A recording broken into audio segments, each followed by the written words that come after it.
This conference will now be recorded. And so, well, I think what we were trying to do is just gather information about how people use air injection so that we, get feedback at a time. But go ahead, Ron. It looks like you have your hand up. Yeah, just one quick question. Yeah, I think on May 17th, I think John, there is an event, right? Everybody aware of it. We are preparing for that, which includes like little bit of error injection. I think we can discuss high level. We want to share like current whatever we are working on that in this forum after May 17th, so that then we can like maybe merge what see what the proposal is maybe I don't want to pre-share before like somebody is trying to on May 17th. Maybe like Yogesh, is it okay like that other injection maybe? And next week we can do like a deep dive. Like we can go with high level overview like Drew is talking. So Drew is about to share what we have currently on. We have 15-minute slot, so definitely we can touch upon it. But since we have not really scoped it out properly and made any formal determination of what and how we want to do, so it will just be. I was thinking about doing that too, by the way. That the way we structured the May 17th Tech Talk right now is very brief status on hardware fault management, and that's where we can talk about the next things, but mostly focused on fleet scale memory fault management activities. Yeah, I agree. On May 17th. That was my comment, was actually add another slide talking about the pending deliverable by this sub-project and plans for next things to address. And they don't need to be baked, right? It's just telling the audience that, hey, you might be interested in this sub-project, right? We're going to talk about fault management because that's new. John, let's go through the slides, and I think if we go through the slides and get feedback, you can see what we've got so far.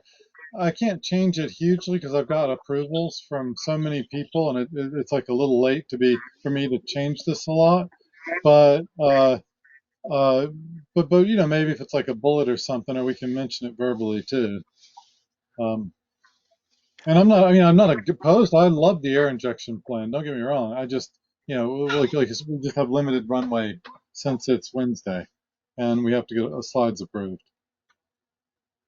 Yeah. I think I agree. High level May 17th, just like overall, like what I meant it was after May 17th, whatever we are some working on some things like after that announcement maybe is easy to share in this forum. Like I think I was just updating on agenda when well let's talk. Yeah, I mean, Raman, let's walk through it, and if there's an easy way to factor it in, I think there is. And maybe we add a bullet or something, and then we can just say, that's like one of the things we're going to accomplish in this thread of meetings, and I think that'll be fine, right?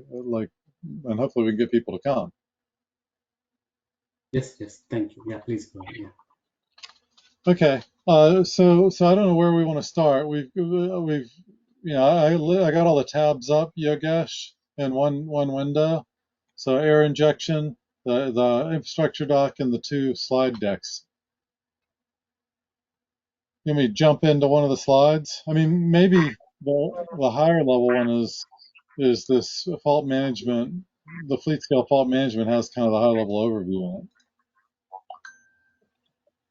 Yeah, so it can be done, Drew. What we'll do is the very last, the seventh slide that we have, where we have the big picture, we can add in the first bullet, what are the existing contributions and future plans. So we have in band, we can add a bullet for error injection, and we can add a bullet for ready for contribution. So two more bullets on.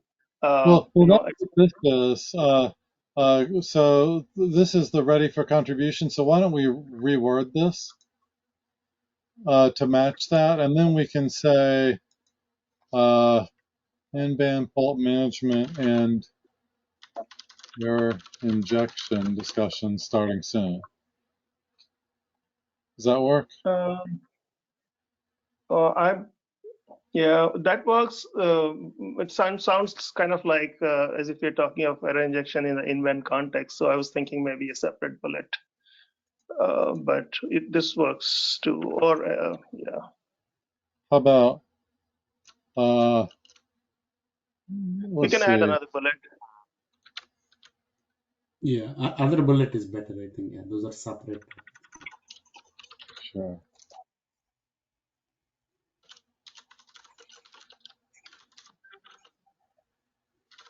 We can use more words, error injection, standardization, or something. Error injection. How about error injection API Standardization. design? Okay. Oh, well, I was just gonna say like design starting soon or something, but yeah, we can say standardization.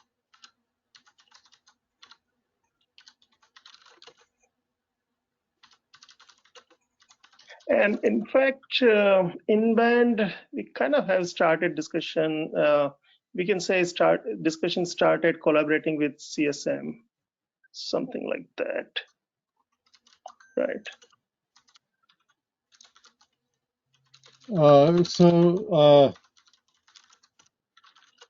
Okay.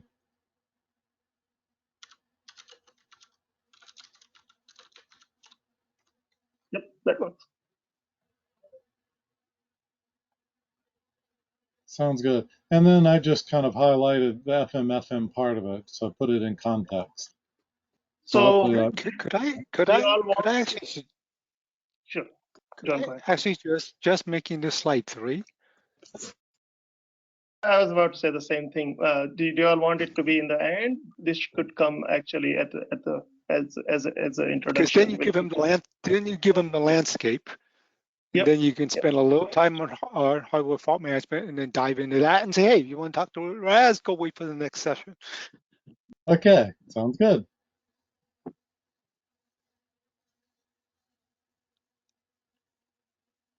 Okay. So then you've seen this one, and then yeah, this is just the background of. Is RAS API before or after us on that third slide? Do you want to point out that there is a talk on RAS API today? Sure. But if it's before us, then it's not useful. RAS API follows your talk. Okay, so yeah, you can just say right somewhere there that stay in your seat, don't get coffee.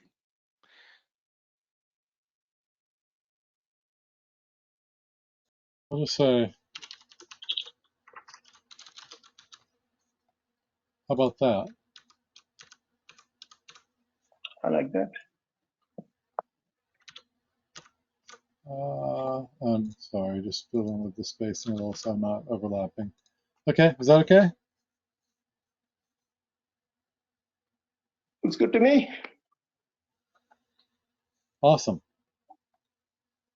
Okay, and this is just, kind of straight out of the document, right? The FMFM. That says HWFM. Oh, I see. That's the overall fault management. Okay. And then there's fleet scale memory fault management.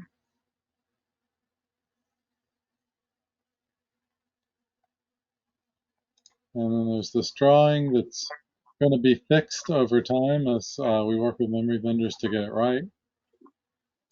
And then there's this analysis drawing that Chen drew from Intel. That looks good. We've talked about that in the meetings. And then, and I just said, okay, so I made up some goals for the summit because Amber Huffman told me I had to. So hope these are okay. And so I'm thinking, we'll have a process for collecting and handling the data, and kind of the rough, at least rough architecture defined by October. So does that sound reasonable? John, you had a comment there. I'm trying to understand. How do you want to? Oh How yeah, do you yeah. want to? I think you guys focused not too much on FM, right? So if you actually want to contact for a hardware fault management subproject too, so it's Well, basically the you have no idea subtitle who of the this, audience is. yeah, the subtitle is that this is FM. Yes, So I But don't. Well, I but mean, I think we just need to align this page and the what front. John is saying is we can throw in contact for hardware. So this is kind of like our typical call for action slide, right? right. But this one's FM. That's the problem. Like, see, it's contact us at Hardware Fault Management FM, and then these are the FM things that we're working on. So if we want to change that, we can, but we have to change. I think we should change the first slide too, to match. Like, That's okay. Then what we can do is we can, See, I think with slide 3, you've given him yeah, the yeah, audience the landscape, right? And you've told him you're going to focus on FM. So the rest of the slides isn't a surprise to him. But at the end, you can say you frankly do not know what he's interested in. He might have liked that first one and said, yeah, I don't do memory. I do the rest of this stuff that you talked about. So give me the contact information for that. yeah. That's what I was thinking. Also, Drew, you can And say that's all you have to do. FMFM contact at this, for HWFM contact at that, something like that. uh, and then I will go. I think since we don't have a group here, I just put this here. So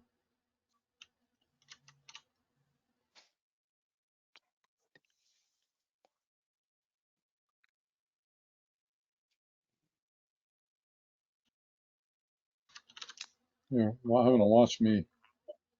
What? It's okay. We can do it offline. Yeah, yeah. We'll be tweaking with that for some time. Yeah, I don't know. I'm fighting. I'm like, the more people watch, the worse I do at this. Okay, there we go. Eyes move the mouse. Yeah, that's it.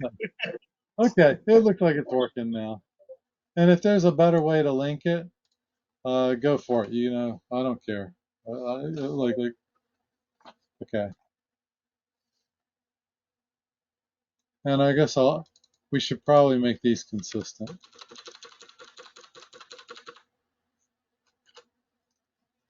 Okay, cool.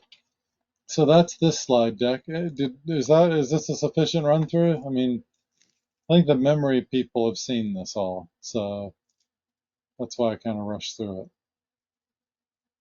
And then here's the RAS API one. We'll take a little more time on this.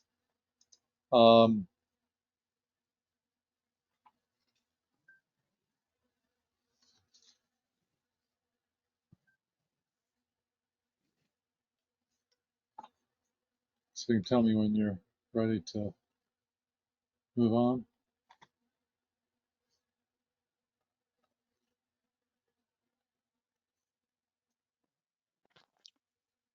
Ready?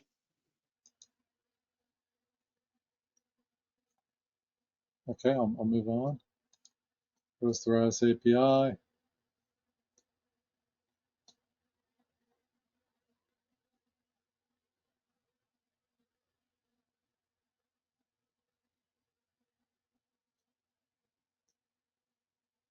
You can tell me when you're ready.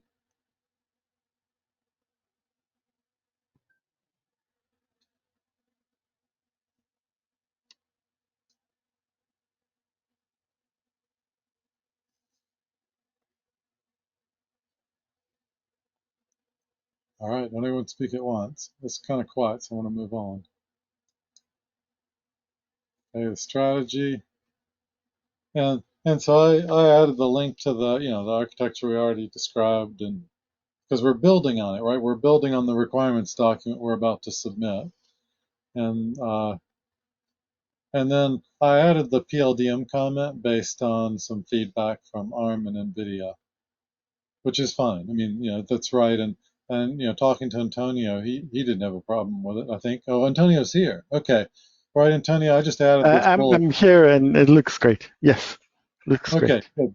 I'm not trying to step on your toes here. You did a lot of this, but yeah, Amber wanted to make sure that we let the ARM folks and the NVIDIA folks know that we heard them. So that's just a way of doing Okay, sounds good. that. Okay, and then I'll go to the next page.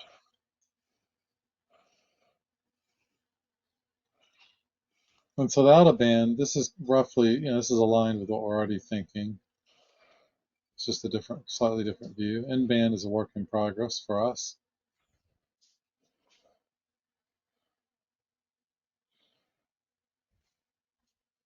And then the last one, and I shortened some of these bullets.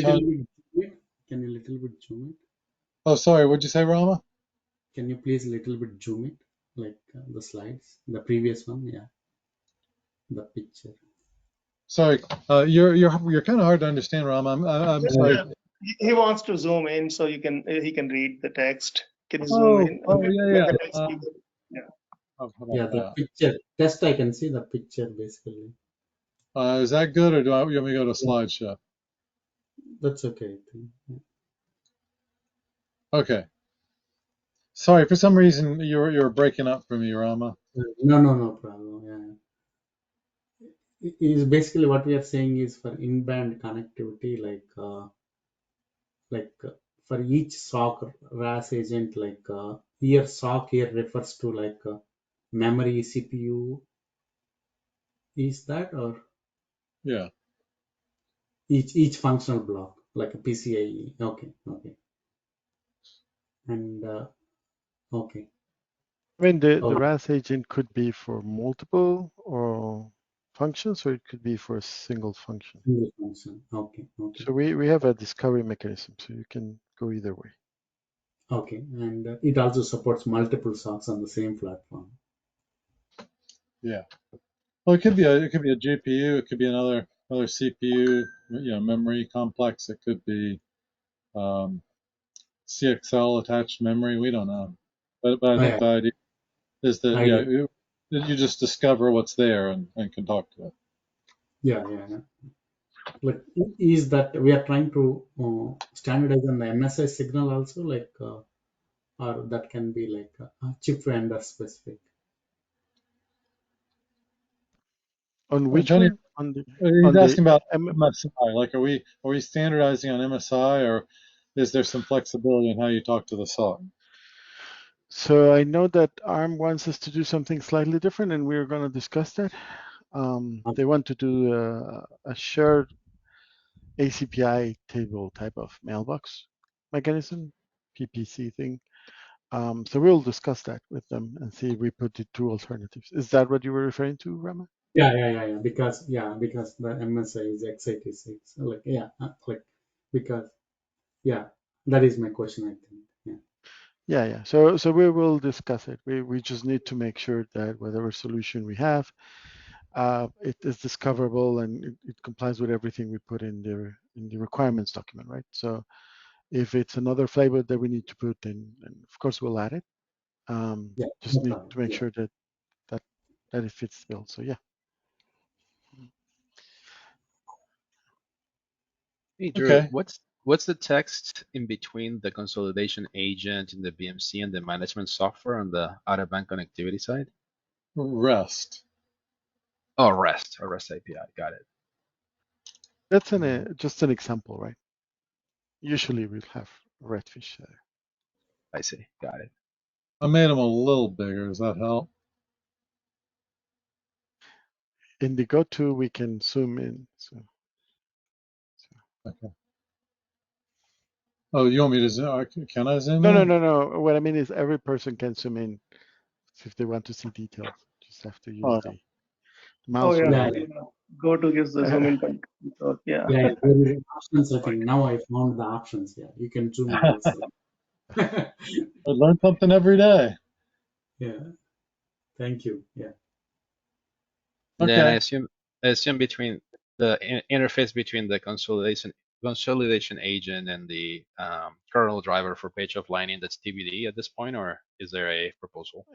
It's outside of the spec. So we're dealing with just the RAS, so the green arrows, right?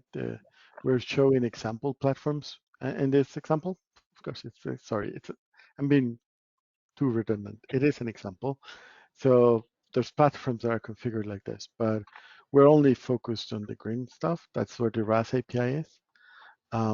Some examples of platforms use the page offlining from the BMC to the page offlining there, but that's completely outside of the spec, right? We're dealing the SOC to the out-of-band controller.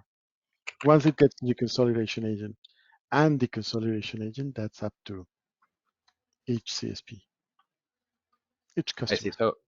So you mean the big green arrows, not the thin green arrows? Correct, correct. Ah, The thing okay. now is that have, I know that we didn't size it correctly, and that's my fault. Underneath it says RAS API. It's very, very minuscule. Oh, I see. I see. Sorry about that, but yeah, those are the ones we're standardizing. The Oh, rest of it is just an example of a platform. That will be helpful to add on the diagram so that the scope is understood. Yep. we could do something Different like different colors may do it as well, right? Everything on green is part of the scope, You're and right. then we change the arrows on the right hand side to non-green, and say anything that is not green is outside the scope. Oh, Okay. that's a good one. Can you do that, Antonio? Because you have the source for these pictures, right? Yep, I'll do that and put it there. Awesome. And Thank second thing is like this definitely like enforces silicon changes a lot. Like if somebody questions like, hey, what is the bigger problem we are trying to solve? Is it like there is a slide? Yeah, the initial problem statement slide. Yes, Oh, okay, okay, that's the problem we're trying to solve. okay, okay. Sorry, I missed that. Okay, that's good. Yeah, I can read offline. Yeah, thank you. So, and then the last slide, and Antonio, so I compressed just a little bit and blew this up, and then moved this on top of that. Yeah, I moved it, or I fiddled with it so that we could make this bigger. Yeah, it kind of overlaps the text. So that was, I think, the main change I made, and I made this smaller. Uh, I put the roof just a little so we could fit it. I got feedback it was unneeded.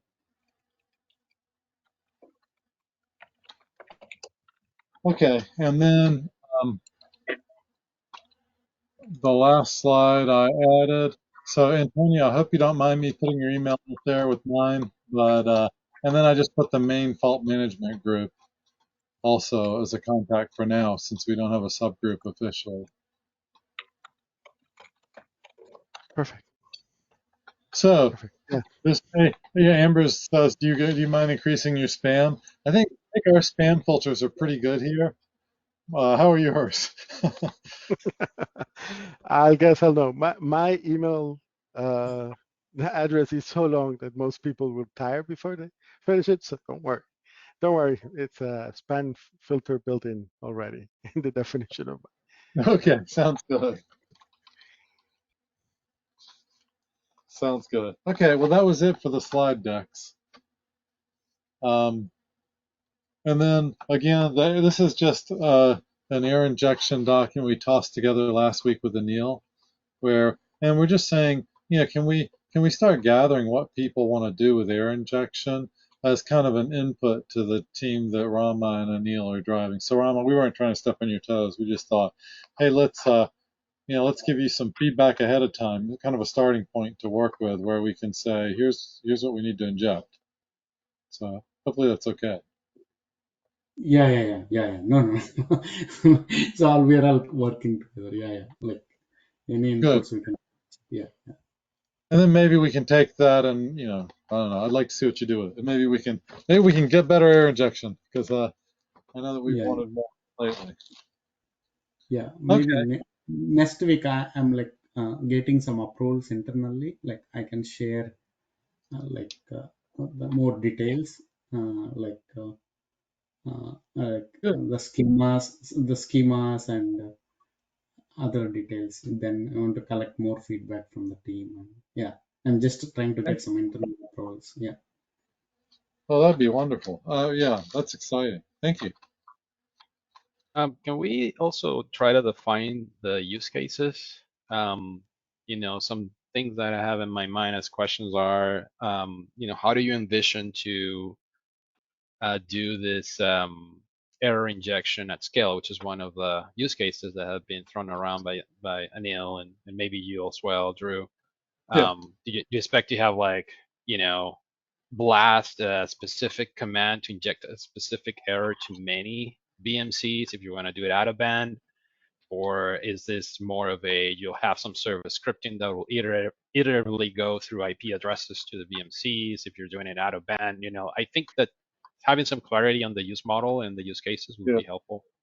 Okay. I mean, as far as I'm concerned, I think that it's up to the CSPs to figure out how to echo commands to multiple machines, and I don't think any of us will have trouble doing it. We all know how to do it. So for me, it's more about how do I inject errors on a particular machine, but do it in a way that it works in our, um, in our data centers. So there has to be some way to enable it and make security people happy. But I think that's a really good point. So I think. Uh, Describe. Um,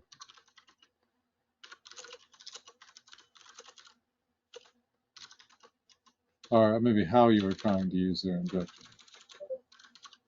Well, one question I would ask, are you planning on allowing error injection in the production environment? And Because not in our normal. I would say the answer to that is no. We Uh, normally would allow error injection, but it's going to be in a non-standard config. It's security compromise config. yeah. That's a very complicated question, because we can have something in production not attested to, and so like we know that it's not a trusted thing.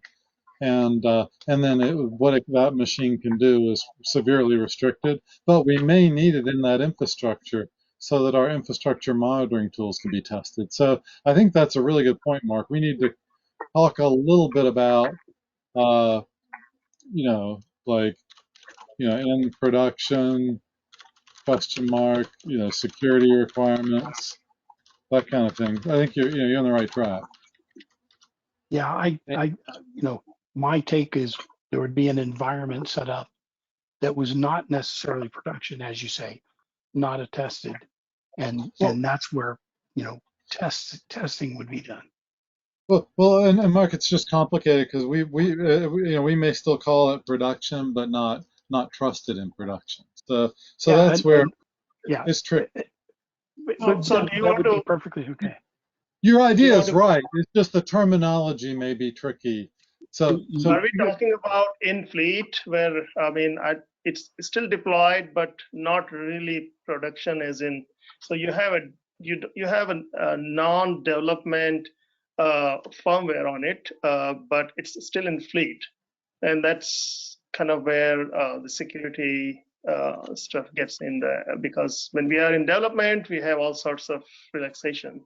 But if the system is in fleet, although it may or may not be in production, it's not easy to have it instrumented, have all relaxed firmware loaded on it, all that, right? So I think what we may want to do is just not use the term in production, because it's loaded. Yeah. Like different people may have different meanings, and I think it may be impossible to reconcile the different uses at different companies. So maybe we just say at scale, and Yeah. then basically it's up to like whoever's doing it at scale to make sure they don't do anything stupid. Yeah, I completely agree with Andrew.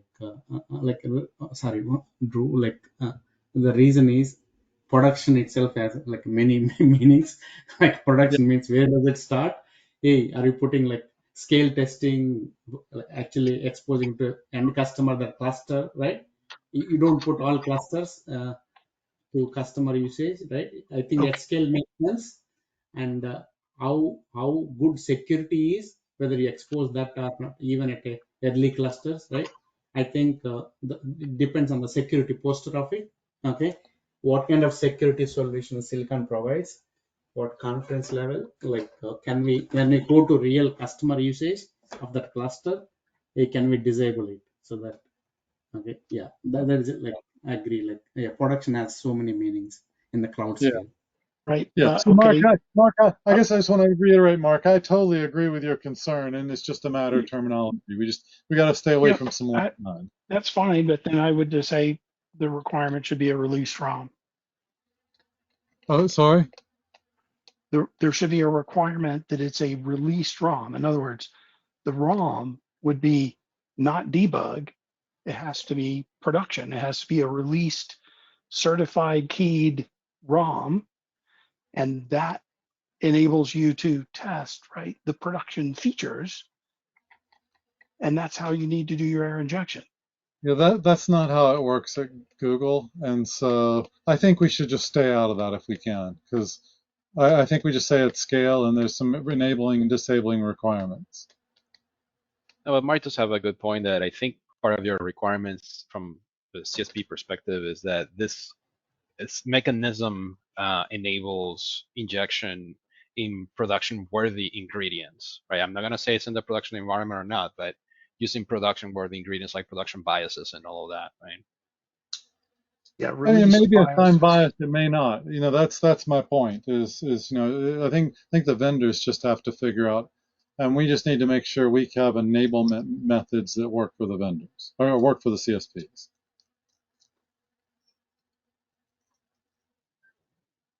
So you would actually do error injection testing on a ROM that wasn't used in your, fleet environment.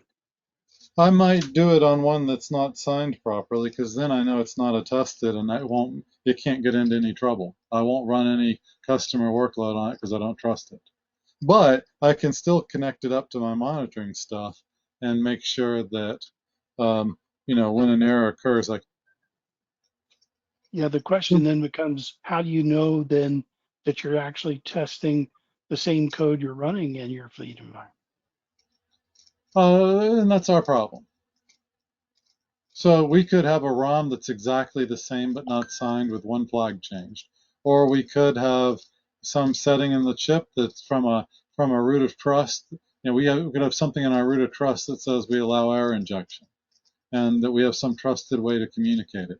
And so it's a complicated topic that I think if we get into, it'll be we'll get bogged down in it, because uh, there's a lot of variability here. So my point is, let's talk about the enabling and disabling requirements, and let the CSP sort out how they manage their security, because it's different. Yeah, And it's I agree. I think the easiest part is to say the requirement is CSP must make sure how to manage this security, right? If we don't have to go into how, just okay, you can sign it, you cannot sign it. It's up to you, right? Give it open. Just state what you said, Marcus. It's just what do you really need? You need to make sure you're running the latest code. How they do it, it could be different for different people. Just so the requirement is really just make sure you're running the latest code that you want to test. yeah. I think we may find more devils in the details as we go to the next layer of the onion, because at the end the silicon vendor is the one that can provide you with capabilities to inject errors in their IP, and they might have their own security requirements that may not be compatible with what you're trying to achieve. So I think eventually we'll need to explore that and see if there's anything we need to cover in that area. I agree. I think that's more in the enabling and disabling, though. And then whether, well, like I can have a dev signed BIOS, and I can have a prod signed BIOS that I trust. We do things a certain way internally, to ensure security, but to also enable testing on something we don't trust. And and there, I think we just leave that up to the vendor. But then, sure, you may have a locked chip, you may have an unlocked chip. You know, sure. I mean, I think that I totally agree with you. We'll step into that as we figure out how to enable and disable. So I think Carlos, you brought up a good point. I was thinking about that. In fact, I was not here last time, so maybe I missed. But I'm still trying to understand what is the one problem, or maybe a couple of problems we're trying to solve here. Are we trying to create a standard set of error injection capabilities, or are we trying to create a standard set of requirements for all the stakeholders to support certain level of error injection? What is that goal? Maybe I missed that. I think that error injection is an afterthought, and it's all of the above. So enable error injection uh, uh, testing at CSPs. You know, that at least, and then you know, improve the error injection capabilities. And I think for your first bullet, Drew, the keyword here is at scale, right? Because you think you can do this today in a couple of machines, Oh, but yeah, the I can go request down in, and do it in the yeah, lab, and then I don't test all right. my infrastructure. Exactly. Yes, yes. Okay. Thank you. And And what I when want, we say sorry, go ahead, Drew. so at least for me, so Ram, I don't mean to step on you, but what I want is I want to be able to grab a random you know, test machine in the, and I'll call it a test machine. It's not a production machine, a test machine in the fleet, and inject errors. So, and that means no special hardware, right? Or software. Well, I would say limited special software. I mean, we can have, you know, software tools that are only present on those machines. Okay, makes sense. You know, I think that's to be discussed, right? That's that enablement thing and the unlocking thing that we've got to work through, and I don't know how that would work. Okay. And on the second bullet, Drew, my question was, what do we mean by capabilities? Coverage, or what we are covering in the first one, deployability, or Well, I want to see more errors injected, but that's me, Rama. but you want I'm more. Yeah, so that there could be nuances there too, right? You want more error at limited, you know, spatial area, or you want end to end? What I think it will develop with time, but just I think like see like somebody will say North Star, right? You want everything, but if you look at the major, right, like a CPU or like a GPU core errors, right, and memory DIM or HBM errors, like a PCI errors, right, like a root port level, okay, and then you go by like then the new technologies like CXL, right? You go by yeah. top contributors, right? And where is the big buck, okay? No, I And think that's fair, Rama. What I was trying to get it is for us to have certain rubric or vectors of what we want to improve there, right? That's all. yeah, yeah. and then I would say more capabilities sometimes. Uh, so like more memory error pattern, because at Google, we don't we want to look over people's shoulders and test their ECC. So we'd like to be able to inject more memory error patterns, you know, for things uh, like we've done a study of 9x4 ECC, right?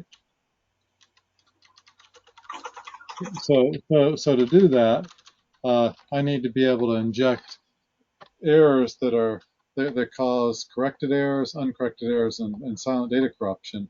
And I need to be able to inject a variety of errors such that I gain confidence that I can deploy this ECC and get what I expect from it. Yeah, I like the example that Anil provided last time, Yogesh, where he says that for PCIe, the errors that can be injected are defined by the spec, and it's just a handful out of the complete feature set of Yeah. errors that PCIe reports, and CSPs would like to test all of them, not just a handful of PCIe errors, right? Exactly. In fact, we're going through some struggles right now. I'm working on improving, PCI error handling, and I've got a few projects on the side there, and air injection would really help.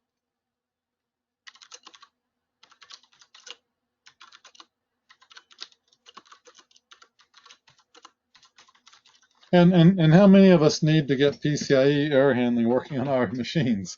Yeah, all of us, right? Like, who doesn't? Is it worthwhile saying whether we want to do this all in band or in band and out of band? I think that'll be requirements below, and we've talked about that before. Okay. I think that in band is great when you want to sync with the OS, like you're testing direct, like if you're doing poison recovery and you're trying to prove uh, things work as expected. It's really useful to be able to inject at known places relative to poison consumption. But then you also have the problem that sometimes you want to test the behavior of the OS at random places, looking for corner cases, and out of band is also useful. So, I think I'll add that. I think that there's an interest in both. Yeah, it'll be also interesting to cover if these have to be coexisting with each other under the same test run, or if they can be mutually exclusive on the same test run. Yeah. And like the other thing is, yeah. Okay, I'll just say how much reconfiguration between tests, right? I mean, that's kind of I'm trying to generalize what you said. Does that make sense? I mean, in this case, it's really in the same test run.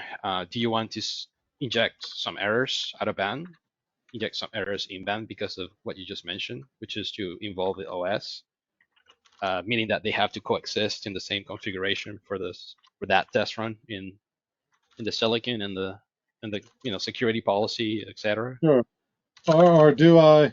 Well, the other thing I'm, like sometimes do uh, I need to build new software, and I'm saying software in the most general sense. Like it could be firmware, it could be software, it could be a kernel to inject a new type, another type of error, and that's not what we want.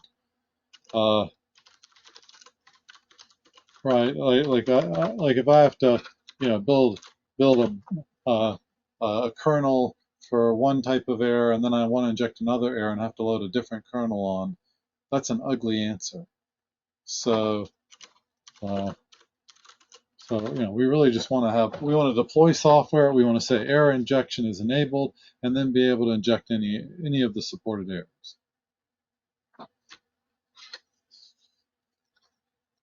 So this is me just rattling off things, and I mean, so Rama, we need your feedback. We need Anil. I So would expect the OS to be Yeah, agnostic. Your injection needs to be done in such a way that it doesn't matter what OS it is. I agree with you, but there are cases today where we have to reconfigure some software to inject different errors, and it's ugly. So I strongly agree with you, Mark. I think like the way industry is going, I think if we can make it out of band as a, like priority, right? Like then you don't need to ask like when they say, can you give it for this Linux version, this hypervisor version, right? That is one, and I think once I get like a little bit of legal clearance, I listed more detailed requirements. I'll try to share the document hopefully by next week, and it has this like the requirements a little in depth. Okay, yeah, I agree. Like I think you're capturing right, Drew. Okay, like Okay. yeah.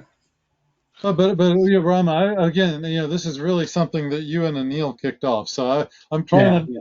I'm very opinionated, but I'm also not wanting to step on your toes. No, no, no, no. That's okay. Like, see, we're not a team. Like, yeah, yeah. Like, no. So Yeah, that's another thing that uh, I think we have about 6 minutes, and I think we made good progress. And I'm glad to see everyone participating here. How do you want to drive this, and what is our main agenda? So, assuming that we'll split this meeting every other week at different time, Asia and Europe friendly time. But in our weekly meetings, now that we have finished that requirement document first version, two things that we have on our horizon is one is this error injection goal, and the other one is in-band. How do we want to focus on those things in our regular meetings? That's kind of what we wanted to discuss. Well, I so think. I'm sorry. I thought we were doing there was another group that was doing the in-band stuff, and we had folks from our team that were going to go work with them and come back here. Did I misunderstand that, you guys? No, but last time when I asked Anil and Scott is here, I don't know, Scott, you have something to say about that. But what Anil was saying was that CSM, what they're doing, I think I don't want to speak for him, but in essence, he was saying what they're doing is perhaps not going to work for everyone. And my ask was then maybe we should have what we need for everyone documented and then work that through, because we don't want two different kinds of proposal coming out of OCP. So that's what the response was at the time. Okay. Yeah, Scott, you want to say something? Please go ahead. No, I mean, we can. I think there's going to be. It'll make sense once in a while to sync, but that group simplify it down since we're short on time. I mean, it's still pretty high level, and yeah, I think that they think that we're gonna. They do think we're gonna plug into what they're talking about, and actually, the pictures Drew and Antonio showed earlier actually overlap serendipitously nicely with what they showed today. So, Okay. so there's some good overlap there. I mean, I going back to your question, you guys, I think it's good if we do some type of periodic update to make sure we're all on the same track, but not necessarily scrub it weekly, if you will, or every other week, maybe monthly. Yeah, And yeah. maybe if could we give Scott and Anil the action item to kind of give us a heads up when it's time to sync, and we sync, like do it Yeah, as neat. yeah, that's fine. I mean, I'm not trying Yeah. to cut you off, Scott. It just seems like when you tell us you're ready, we'll talk. Yep. Yeah. Yeah, I think at the minimum we all should have a baseline, goal, and we should all should I agree on think that. Yogesh, I think if you want to achieve, let's say, error injection, right? If we can get to, let's say, zero point 0.9 or 1.0, okay, spec, right, as a team, right? Okay, by let's put from now, like 3 months from now or something, right? Maybe for global summit, right? Okay, we can have like one more contribution. That way, that is the way I see it. Like, hey, let's have a time boundary, okay, and the coverage scope, and what are the pain points we are solving, like that one. By the goal is to get like maybe zero point 0.9 to 1.0 spec 3 months from now or something like that. That is one kind of goal. And does it make sense? Yeah. Yeah, that always helps to have a goal like that, Rama. Totally agree with that. My Yeah. question was more tactical. How do we want to kind of divide our time in a way that the strength of what we propose out of this work group is because everyone has agreed and participated. So we can have, we can agree upon goals and maybe fork off those who are interested, go ahead and work on that, and then come back and reconcile our thinking and propose something as a single voice out of this sub project, and then also reconcile with CSM. So we have a single voice out of OCP, if that's possible. But that's kind of where my focus was. So what I'm trying to focus is, okay, what we want to do, how we want to do it, and what's the timeline for that, right?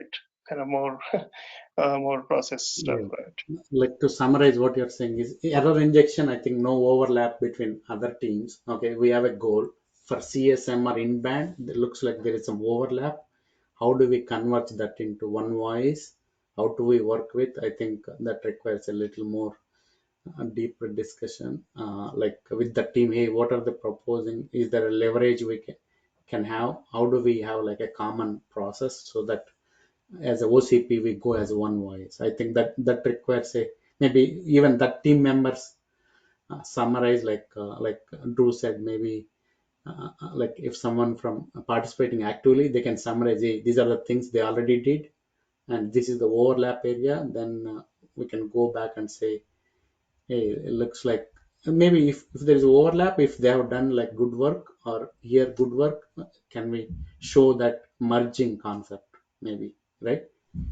And yeah, Yeah. that I think let's keep that as a open right now. Like we don't know like how much overlap, we need to come back and say. And like maybe food for thought is like there is a lot of movement on the like AI infrastructure, GPUs, maybe something covering that error injection for both for a CPU GPU combination. Like right when we talk about like these things, like maybe covering both infrastructures. That way it will be adapted for all infrastructure needs. Yeah, does it like yeah because there is a lot of AI infrastructure investments going on in the industry. Like whatever we propose, like can we cover for both CPU GPU combination?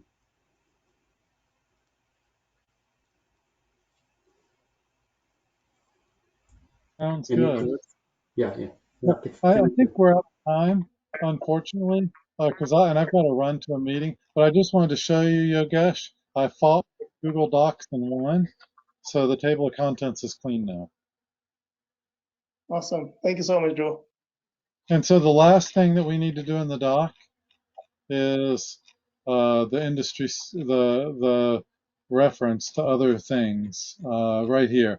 And I was thinking I would put the UEFI CPI spec in because they describe CPR. I don't know what other references we want to add, but then we're done Okay. as far as I'm. Okay. Okay, I really do have to run. I've got another meeting, but thanks everyone. Great chatting with you and look forward to getting this. I'm excited about this air injection stuff, so I hope we get it done. Thank you for Alrighty. filling up my free time for the next 2 years. All right. All right. Take it Have a easy. good weekend, guys. Thank See you you. later.